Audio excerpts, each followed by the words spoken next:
and for people coming in and out generally. And we definitely are very pleased that you've come along, and we're very happy with what's going on at the moment. And thank you for your efforts. Thank you. Thank you. Is everyone happy with the recommendations? Oh, Councillor Hood. Thank you very much, Chair. I have to say it's kind of out of character for the cabinet member to propose a non-mandatory service, which is obviously going to cost us taxpayers more in the over the next 2 years. It has been a good scheme, and I mean, I can see the benefits, and as Councillor Hoskins has said, her ward, we had a meeting and we asked for help with this. It does kind of. I'm glad that the ghouls and beasties in my ward aren't as troublesome as they seem to be in some of the other places. Because obviously this has been in the past. This scheme has been paid for from Shared Prosperity Fund and another fund. But this is actually going to be ongoing budget increase. But it has been received very well. Obviously, I think it does highlight, though, a very serious fact that we do need to make sure that we have got diversionary activities for young people in all over the borough. I think that's something we should take away for this. So we need to do more, because these problems do escalate when we cut funding. And I know that County Council has cut funding in different areas, and youth provision is one of them. But in this case, I'm happy to support this. Thank you. So as I said, the recommendations at 3.1 to 3.3, which is page 49 of the agenda pack, seeks agreement to continue to fund the ASB enforcement team for a further 2-year period subject to funding, to request funding from parish and town councils, and to start procurement for the ASB team. Is everyone in favour?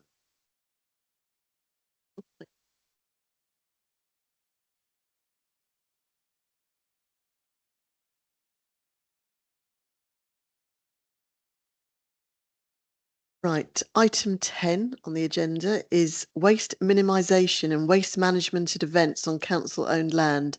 Jill, you again, I'm afraid. Chair. The report seeks endorsement of a proposed new guidance note for event organisers regarding their waste management, and also provides some background regarding some work with contractors to minimise waste and remove single-use plastics. So this was in our annual service delivery plan for this year. We committed to work with contractors to minimise waste, remove single-use plastics from their operations, to encourage a greater use of refills and reduce waste from council-owned sites. The guidance note has been drafted, which is attached to Annex 1. The proposal is to support the current annual service delivery plan targets. The note's been drafted, aligning efforts with the council's objectives to remove single-use plastics from their operations. Subject to member approval, this guidance note can be issued to event organisers for the 2026 events programme. This will place requirements on organisers to be fully responsible for the waste, to separate the collection of recyclables and general waste, and operate a single-use reusable cup deposit scheme. So this will be a new initiative, so we would definitely be aiming to support smaller organisations that are running events on our land.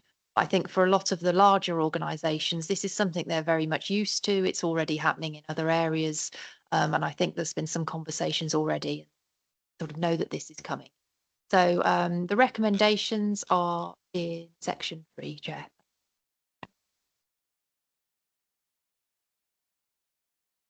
Hood. I know that Councillor Keys is going to talk about this as well. I'm very pleased to see this this item come up, because it's something I've been nagging about for years and years and years.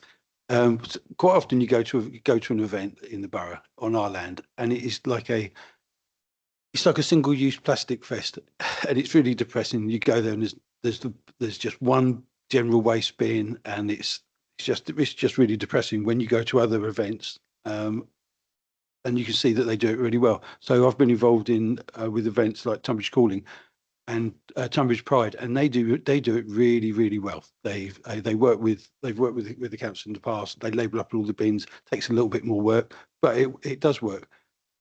If we are going to supply some cups and we're making an investment, I think it's worth looking at the different cups you can get. I've bought an example of the reusable cup they use in Hastings, which also serves to actually promote the area. So people not only you pay £1 for it for your cup.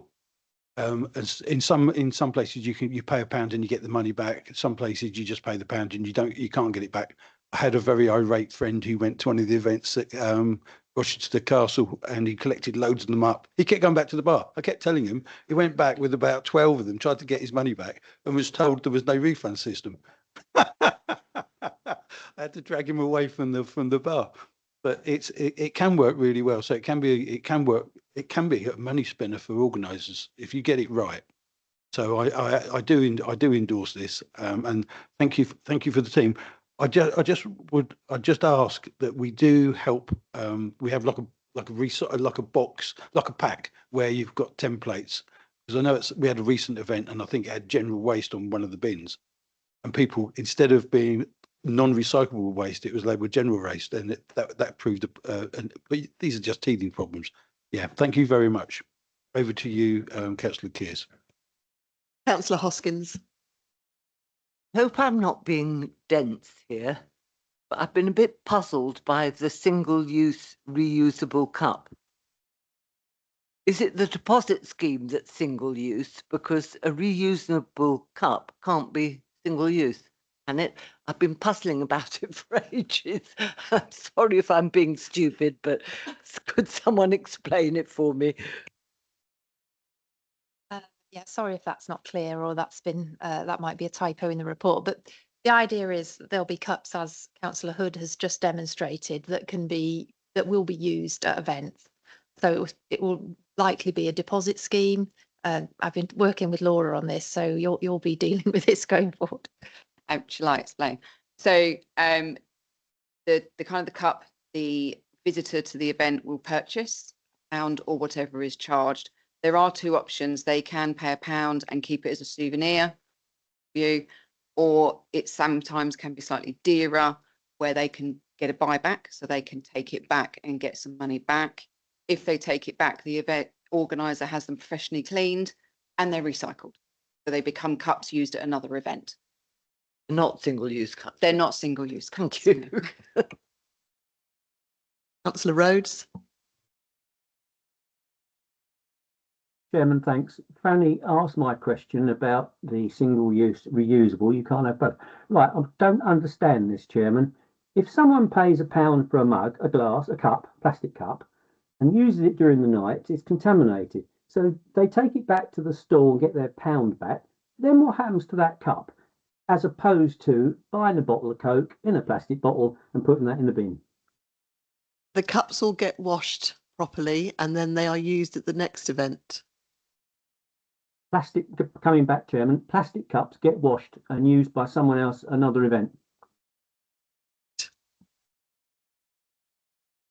Was that a yes? Correct.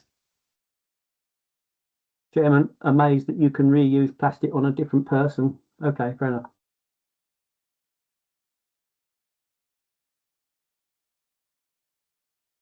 Councillor Kears. I think everything that I was going to say, Chair, has been articulated. I think the single use comes in where you use that cup for one night, you use it for the whole evening, the single use for that evening, and then it gets sort of like recycled, etc. So I think that's where the term single use comes in, and I think Councillor Hood does himself a disservice because he didn't nag me but provided some excellent critical feedback, which I'd like to call it, and plaudits to you really, because you have gone on about this for a number of years, and it's good to see it come to fruition. So well done you, and Laura French here will make sure it all works magnificently, brilliantly well, as she does everything we task her with. Thanks, Laura. Thank you. Wonderful. So Councillor Betts. Thank you, Chair. Not a member of your committee. Single use, it refers to plastics that can only be used once. That's where single use comes from. So, for instance, like milk containers, etc., you use it once, then it has to be recycled, or should be recycled. That's the reference for single use. For the purpose of what's happening at events, as we've explained, the cups are used multiple times. There is a subtle difference here between single-use plastics but multiple-use cups. That's how it all works. And just to add, this is going to be a light touch approach to stallholders, exhibitors. We don't want to go in there waving a stick at them, but we're trying to encourage them to go down this path, and we're going to review it at some point next year, see how well it's been going. Thank you. Thank you. So the recommendations at 3.1, page 52 of the agenda pack, seeks an endorsement of the guidance note attached at Annex 1. Is everyone in favour? Please. Agreed. Fantastic. Right, the bit you've all been waiting for. Matters submitted for information, the annual portfolio review of climate change. Now, there is a caveat. It says we'll provide an overview of climate change related activity over the current year and not just a review of climate change.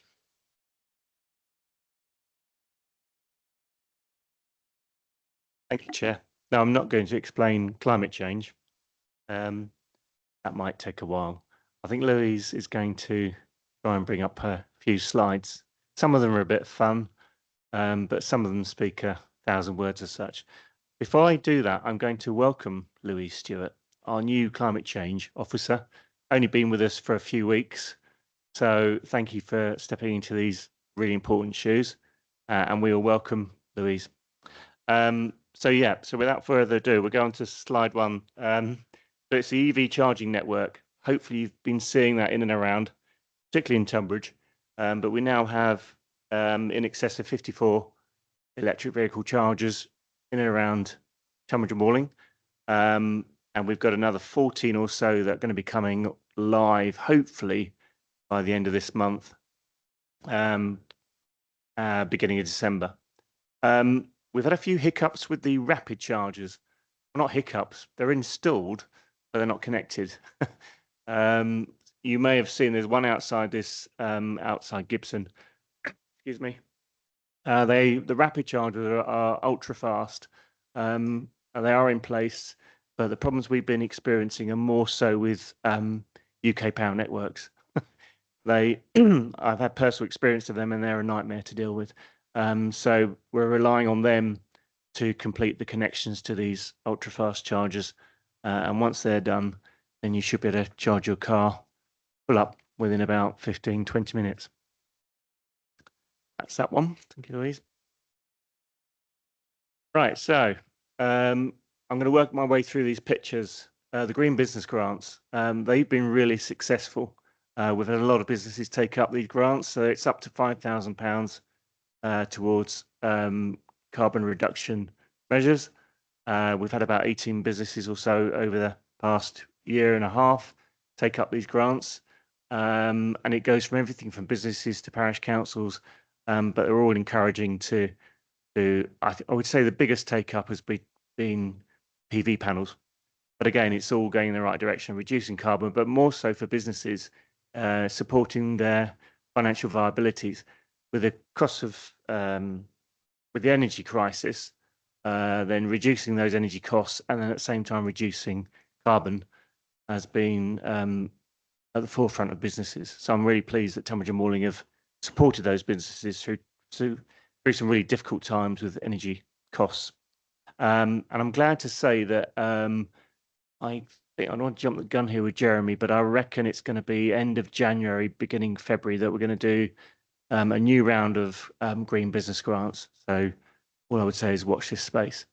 Clean Air Day, Tunbridge and Walling continues to support Clean Air Day, which is good and publicises it. And then the photo below that, I think Matt might have had something to do with trying to push this forward, but it did come to fruition.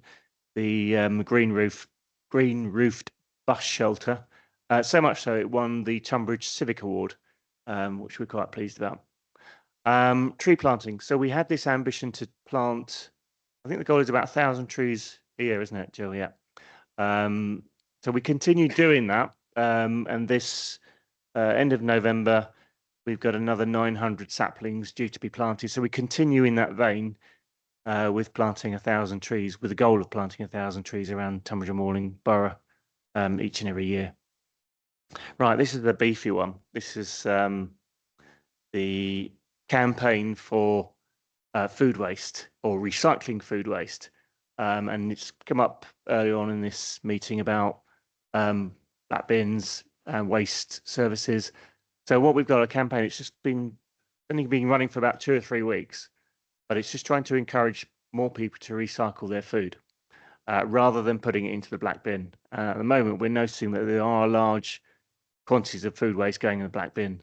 If we can divert that food out of that black bin, as Councillor had mentioned earlier, the savings for the taxpayer is significant. But not only that, I think people need to learn that when the food waste is directed into correct food caddy, it then goes off to Blaze Farm anaerobic digester, where it produces gas that potentially at full capacity can supply the whole of Kings Hill. So there is a massive benefit of recycling your food waste and the fact that it will produce, it is a renewable energy at the end of the day because we're continually feeding into that anaerobic digester, and that will potentially run Kings Hill with gas. Thanks, Louise. Right, okay, this is a little bit sad, but these are all the works that have been happening at Larkfield Leisure Centre. So I popped over there with Stuart last week just to see the progress of this is seriously innovative stuff that's going on there. So the picture on the right is the bank of air source heat pumps. You can't really get a scale on those, but if I stood next to it, it's about another half higher than me. So that gives you a scale of that picture. And the pipe work that's feeding that picture is around about 6-inch pipe work that once it's been through the air source heat pump, the water then returning back through that pipe work will be enough to heat the fitness pool at Larkfield Leisure Centre. So it's all in place. The cabinet on the left, again, that's in terms of scale, that's higher than me, but that's basically the command centre for all these air source heat pumps.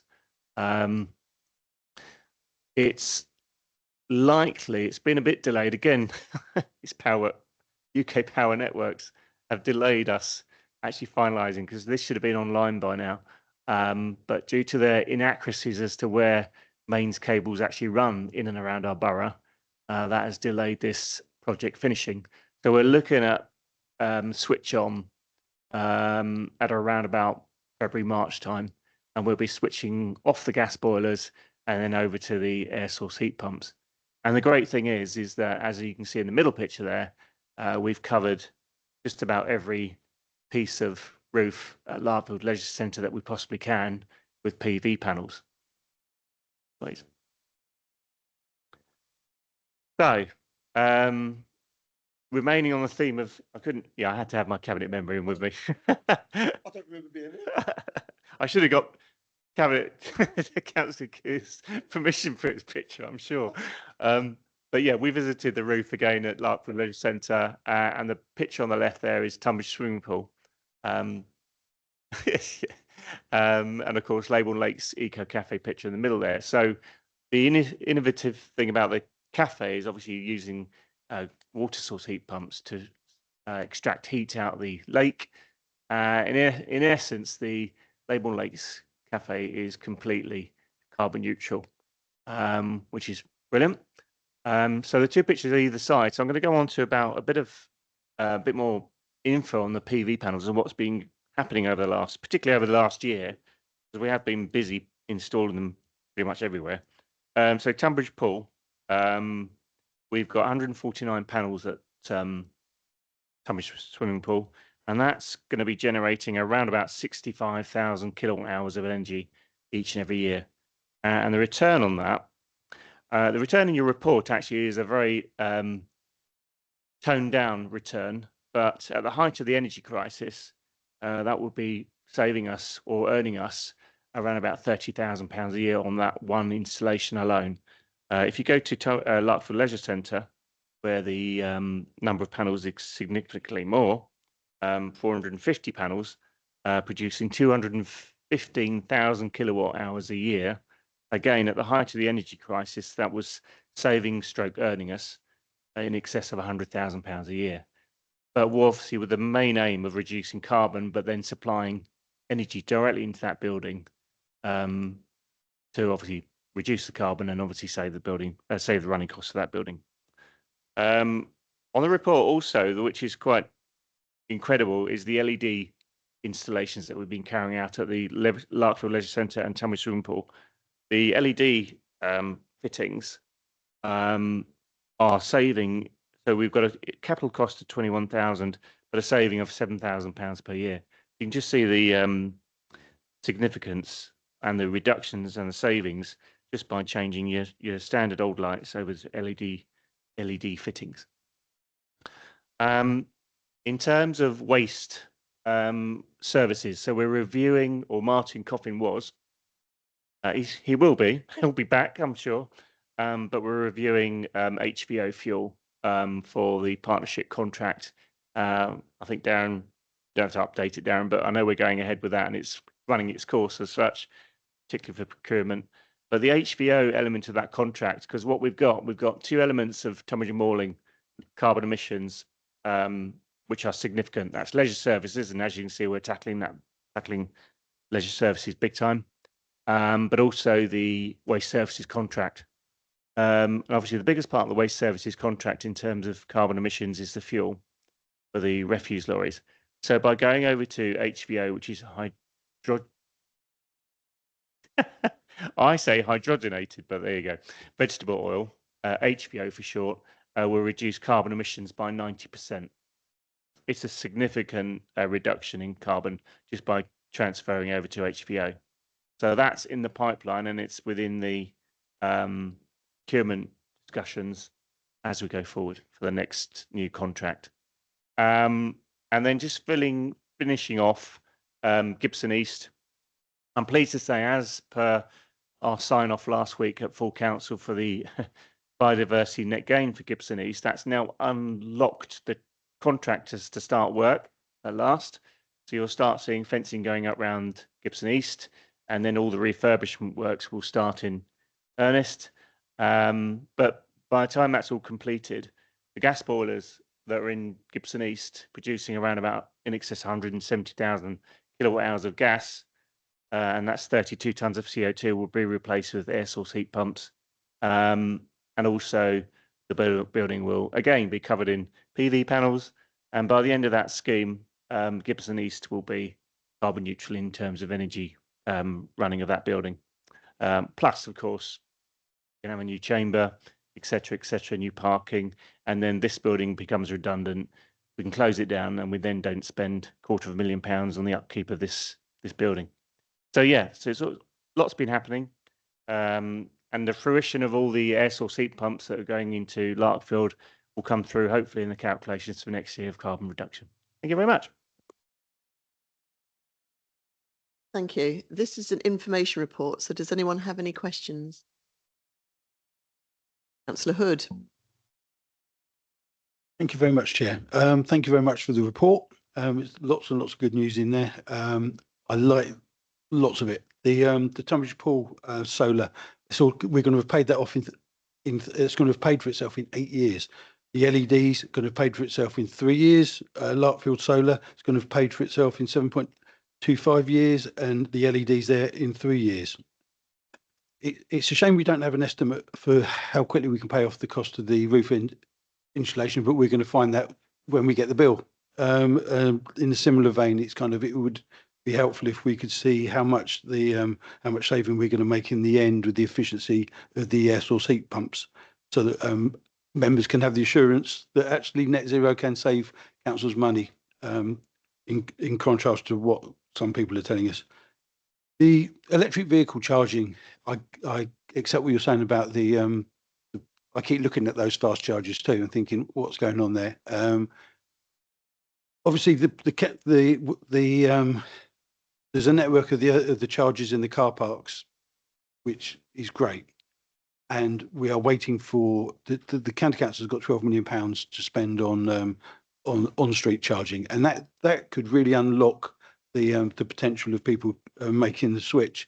Because in wards such as my own ward in Judd and in Councillor Hoskins' ward in Vauxhall, we have got like huge swathes of our town which are kind of row after row of Victorian terraces where people don't have drives.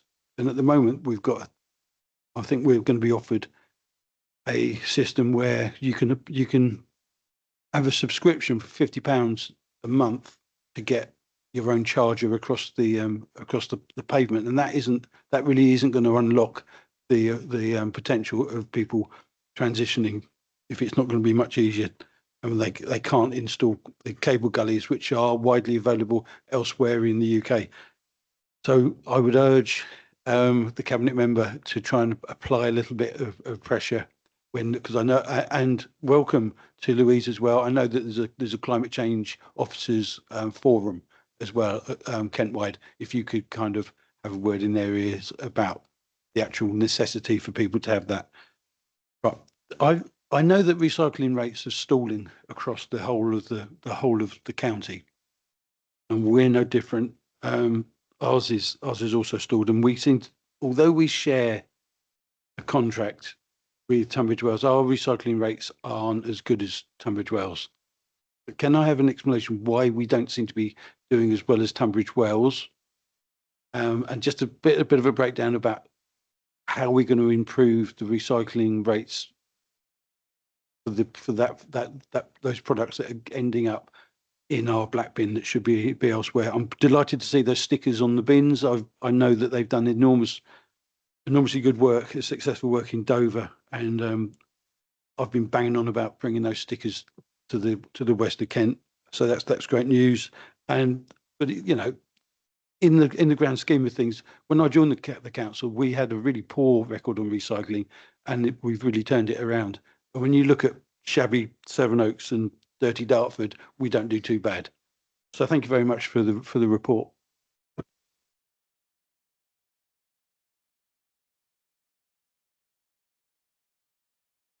Okay, well, Darren. Yeah, through you, Chair. I mean, we can obviously, we work very closely with Tunbridge Wells actually. So I'm not quite sure what they're doing different to us. But what I can say is that, yeah, I mean, it is recognised that recycling rates have stalled, and as you say, that's across Kent, and it's it's nationally as well. So it's a national trend. We have had the recent audits done by KCC, so that's kind of identified that there is a lot that we can transfer out of our black bins. And what we have done then, working with particularly Martin Coffin, is we've come up with a 12-month marketing program. So we have now got a program in place, and that will be implemented, like you say, over the next 12 months, and that will target recycling initiatives. So I mean, we've already heard about the first one, which is about food waste. And there are other initiatives on that program to help us target and get that recycling rate up. It's fully appreciated, and it's been mentioned earlier on about the cost savings that come through, particularly the disposal costs. But at the moment, we share that as well. So the more the KCC saves at the moment, we share in that benefit as well in terms of income through performance payments. So it is something on our agenda. I mean, I'm quite happy to share the 12-month program that we've got as well. It's not a secret, and like I say, so I can share that with members if they want to see that, and that'll outline all the initiatives that we'll be doing, like I say, over the next 12 months. It's embedded in the annual service delivery plan now as well in terms of meeting those, and we've already highlighted that we'll be producing another 12-month program next year. So this isn't in isolation. It's not just going to happen for 1 year. It will be an ongoing program of initiatives to improve our recycling rate.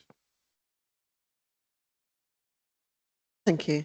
So Councillor Hood and I were at a presentation yesterday with regard to the black bag waste composition, and the average contents of a black rubbish bag, 37.4% of those contents were actually recyclable materials. And of those recyclable materials, 51.1% was actually food waste.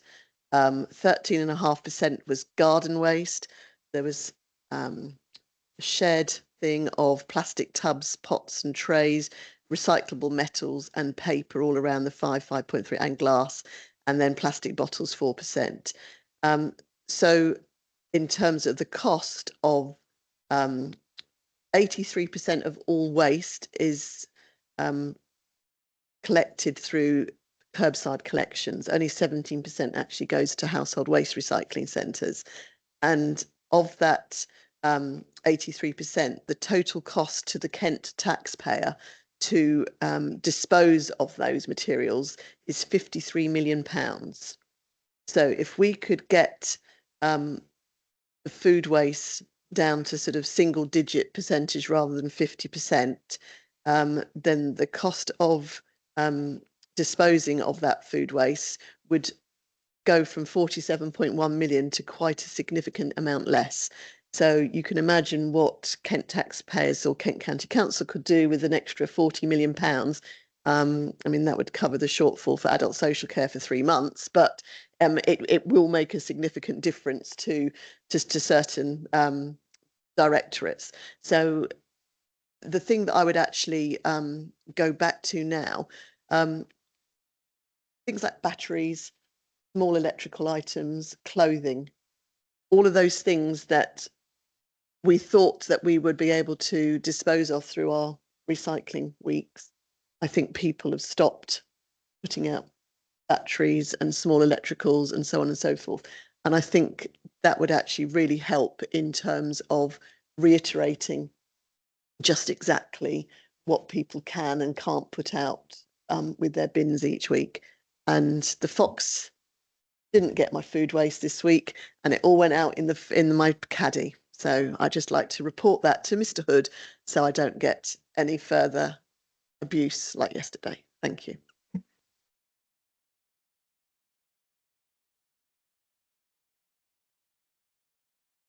It's me again. So I'm assuming everyone is happy with that. So we can move on to the next exciting portfolio update, which is community services, and Des Kears. Thank you very much, Chair.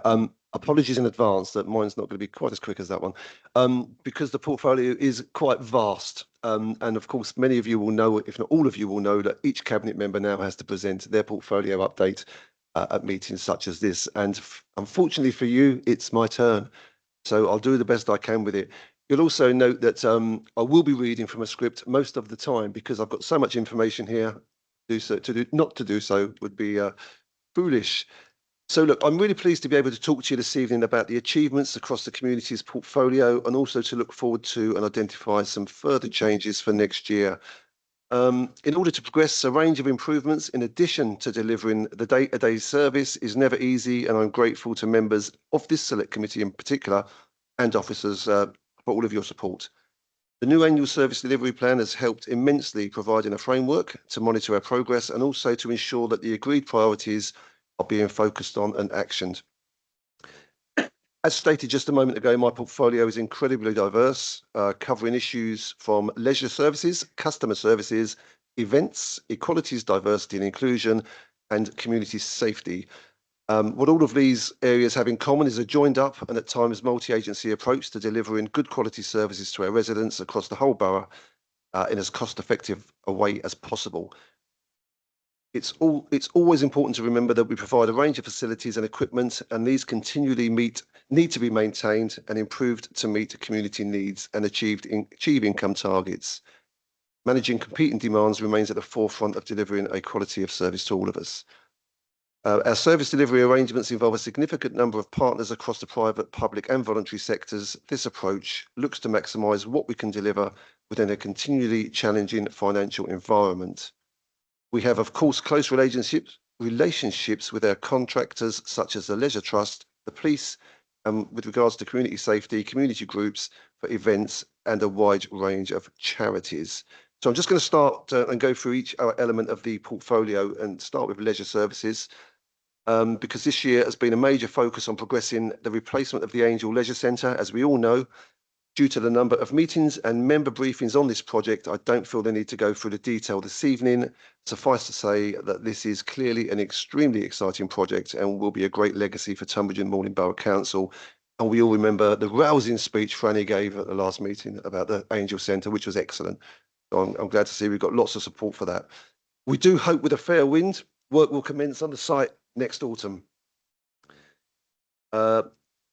There have been a whole host of improvements to our outdoor leisure facilities this year, which have received significant funding from developer contributions, and these include the refurbishment to the tennis courts and replacement of the outdoor gym, which opened yesterday at Tunbridge Racecourse Sports Ground, new cemetery vaults at the Tunbridge Cemetery, revetment works to the moat at Tunbridge Castle, improvement to the paths at Haysden Country Park, and drainage at Swanmead. In the north of the borough, improvements have been made to Taddington Valley. Most of you won't know where that is, but that is indeed in my ward, right at the north, and just pops in over the border into Medway, following the introduction of a management plan there.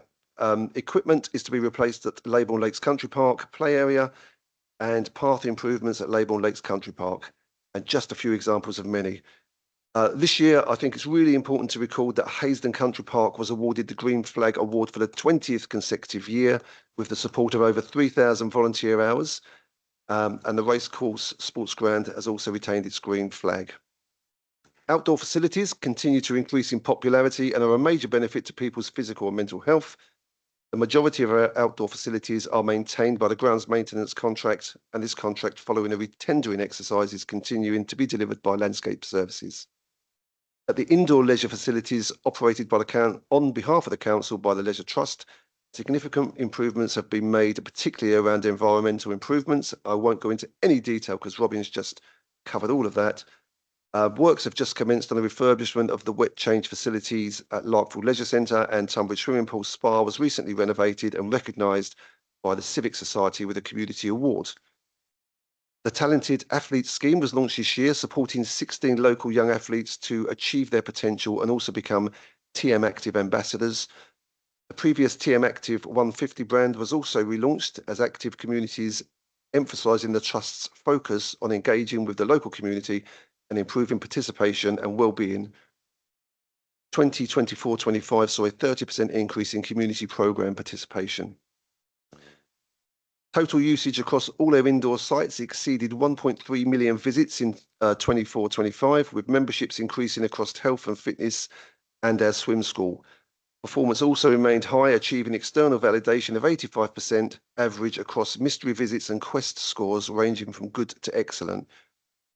Importantly, we shouldn't miss out the fact that Leybourne Lakes also successfully retained its green flag status. It is worth noticing, Chair, that with regards to the Leisure Trust, that the Chief Executive will be given an annual presentation to the Council's Overview and Scrutiny Committee on the 13th of November.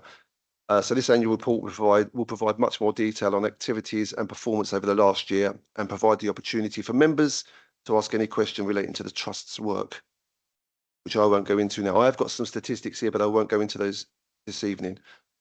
Turning our attention to the future around leisure services, and it is the intention to undertake a major refurbishment to the paths at Leybourne Lakes Country Park and at Larkfield Leisure Centre, evaluate a number of projects with the Trust, including underwater safety systems, replacement of the leisure pool features, and the reconfiguration of the health and fitness suite reception.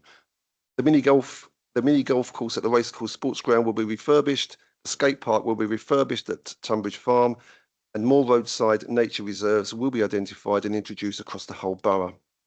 Subject to a successful grant application from the Football Association, it is hoped to introduce a full-size pitch at Tunbridge Farm Sports Ground also. That's leisure services. Let me just go in there to the community side of things. I look at Jill because Jill's here for any tough questions. Okay, so with regards to safeguarding and equality and diversity, over the year, the Safeguarding Officer has delivered in-person training to newly appointed safeguarding champions, enhancing internal capacity to identify and respond to safeguarding concerns. This was followed by further training for customer services and housing teams focused on the QES case management platform to support effective case management. As part of the wider partnership working, safeguarding training was also delivered to the Stodden Community Hub, helping to strengthen community level awareness and engagement. To support staff across the organisation, a new safeguarding hub page has been launched on StaffNet. This central resource provides easy access to safeguarding guidance, produced, process and frequently asked questions. Regular bulletins have also been circulated to reinforce key messages and improve staff confidence in safeguarding procedures. Ongoing work continues to ensure all external audit requirements for both the children and the adult safeguarding boards is completed and on track, and ensure the council fulfils its statutory requirements in relation to safeguarding. The annual service delivery plan includes ongoing training commitments in both safeguarding and equality, diversity and inclusion. All staff have recently completed a refresher EDI training module, reaffirming the council's commitment to fostering an inclusive and respectful workplace culture. Adult safeguarding training is currently underway, with all staff due to have completed this by the 10th of December. In relation to community development, community engagement activity over the last year has included the work of 2 community development workers in the Trench ward of Tunbridge and in East Malling. Activities include supporting community events, supporting vulnerable residents with advice and signposting to relevant support services where necessary, and running emergency food banks. Work in Snodland has continued with the opening of the new Snodland hub in the Rochford Road car park, now operating to support residents with emergency food parcels and linking residents to other vital support services. Over the past year, there has also been 2 successful community development grant schemes, the 50th anniversary grant scheme where £50,000 was provided to local voluntary and community groups to deliver projects that met the council's priorities. And then the UK Shared Prosperity Fund, where £87,000 was provided to local voluntary and community groups. Both schemes have been well received and have enabled the delivery of numerous community initiatives that directly benefit Tunbridge and Malling residents. Work to support the Armed Forces Covenant has continued throughout the year, with the council successfully achieving a silver award in the Employee Recognition Scheme, demonstrating commitment to work with veterans and members of the Armed Forces community. Forthcoming activity will include the council's first community award scheme, due to take place later in this month, the 19th of November to be exact, and celebrate the efforts of local individuals and groups who go above and beyond to make a difference to our borough. There has been an extremely positive response to this initiative, with a high number of applicants across all categories. The Mayor, myself, the leader, other members are looking forward to presenting these awards and being part of a truly positive initiative for this council. We've heard some about community safety already this evening, but I just wanted to give people an update on what it does. The Community Safety Unit plays a vital role in ensuring that local neighbourhoods remain safe, welcoming and free from crime and antisocial behaviour. The team works in partnership with the police, local agencies and residents to identify key issues affecting community safety, such as vandalism and public nuisance, antisocial behaviour, etc., etc. They gather intelligence, coordinate responses and develop targeted initiatives to prevent crime and promote a sense of security within the community. In addition to reactive work, the unit also focuses on prevention and education. They organise community engagement events, safety awareness campaigns and training sessions. They support victims of antisocial behaviour, help mediate local disputes and ensure that vulnerable residents receive the right support from relevant services. The team were also recently able to obtain additional funding to remove some graffiti in Tunbridge High Street area, and they will work with landowners to ensure graffiti on private property is removed as quickly as possible. Current activity includes the targeted work of the antisocial behaviour enforcement team, who we've spoke about tonight. Just to say that the current contract of this team finishes on the 16th of November, and the team will be working towards putting together a report to show the work that the enforcement team have undertaken since the start of the contract. Prevent training has also been delivered to all TNBC staff to ensure they recognise the early signs of radicalisation, ensuring vulnerable individuals receive support early. It also enables the council to fulfil its duty to keep communities safe and promote social cohesion. This has also been well attended by staff so far, and there's one further session to be held. Upcoming activity includes domestic abuse awareness to coincide with International Women's Day, the 16 days of action around this and Safeguarding Awareness Week.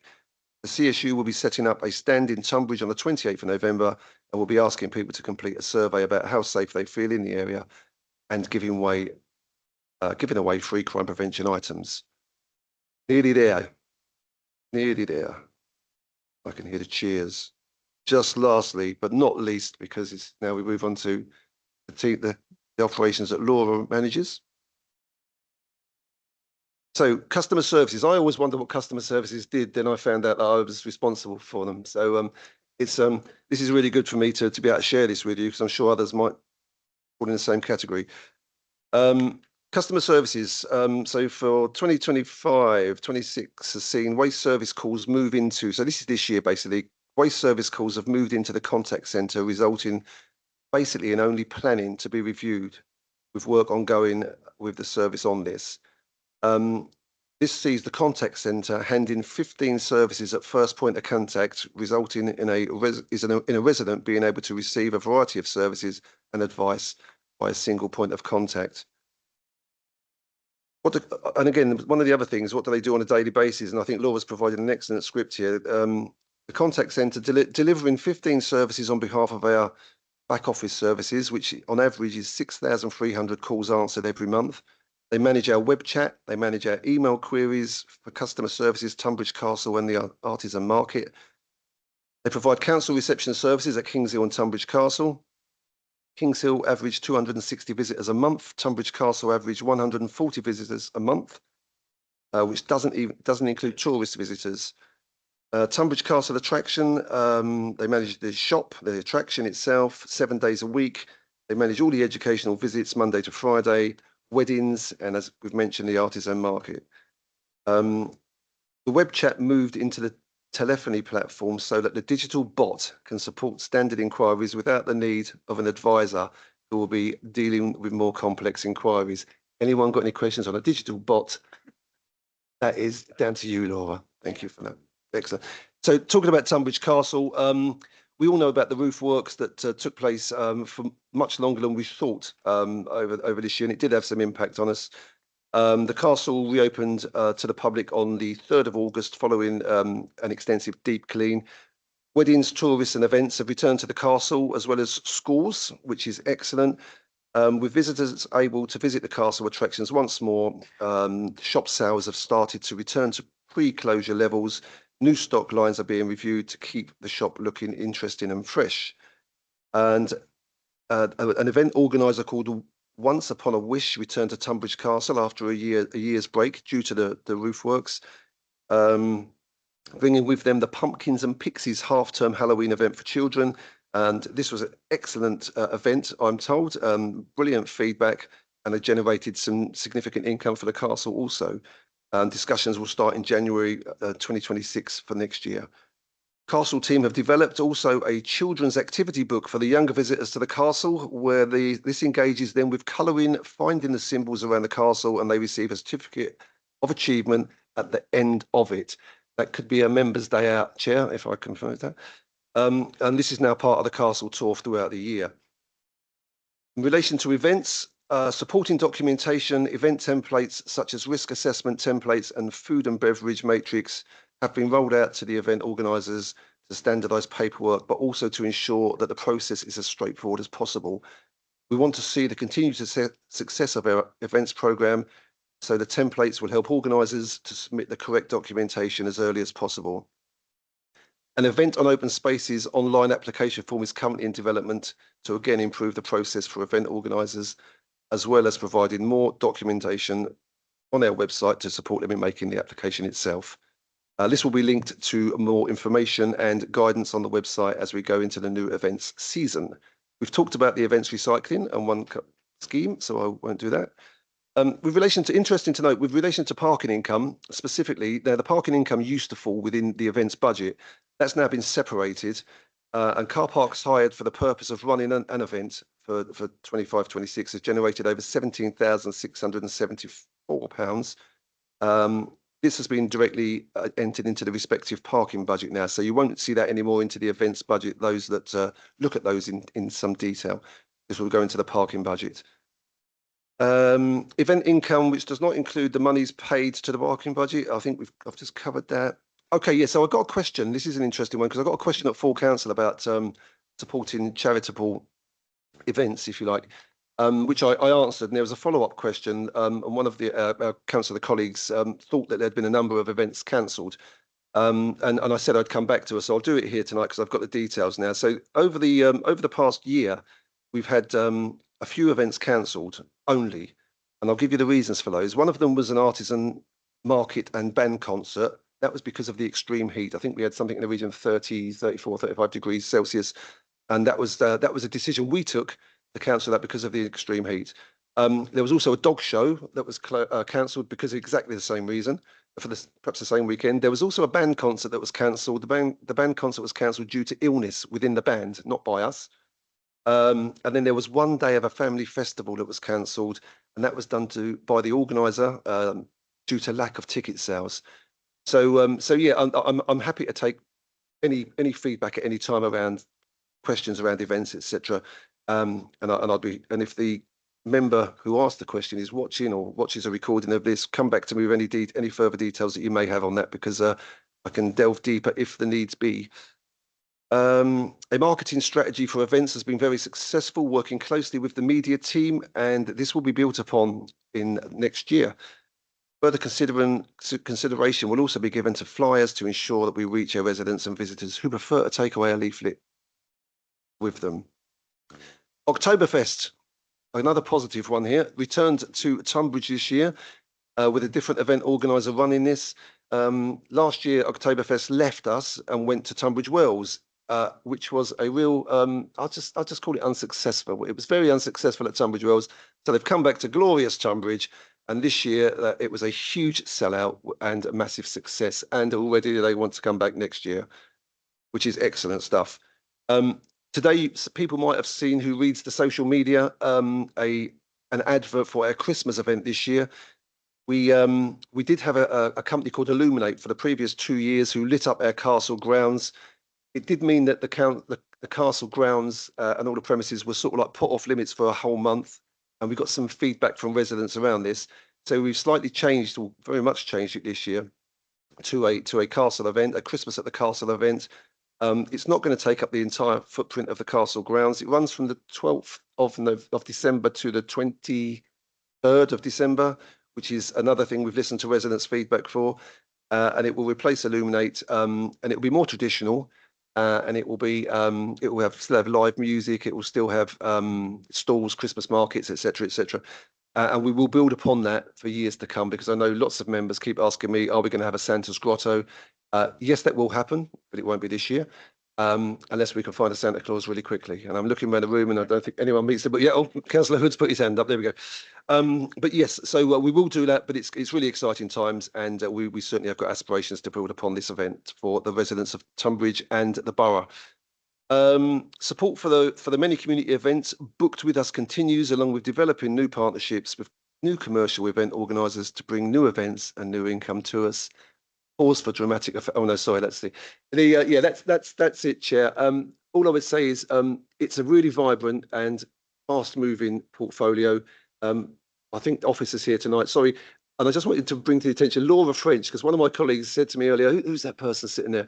So Laura French runs all of our events. She runs all of our castle issues and runs all of our customer services. So she's the operational lead for those.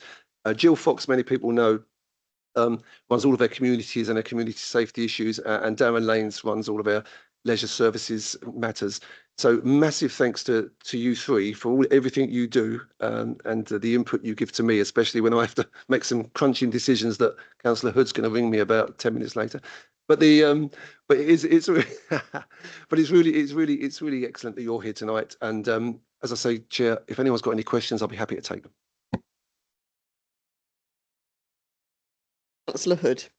Yeah, my question is, did Councillor Kears have a wager on whether he could beat Councillor Tanner's budget speech in length? But no, thank you for the report. It's good to, and thank you for taking on the feedback that myself and Councillor Pilgrim have given about the previous castle Christmas at the castle events. So we look forward to seeing. We're gonna have a meeting and going to hear a lot more about it. But thank you for taking that on board.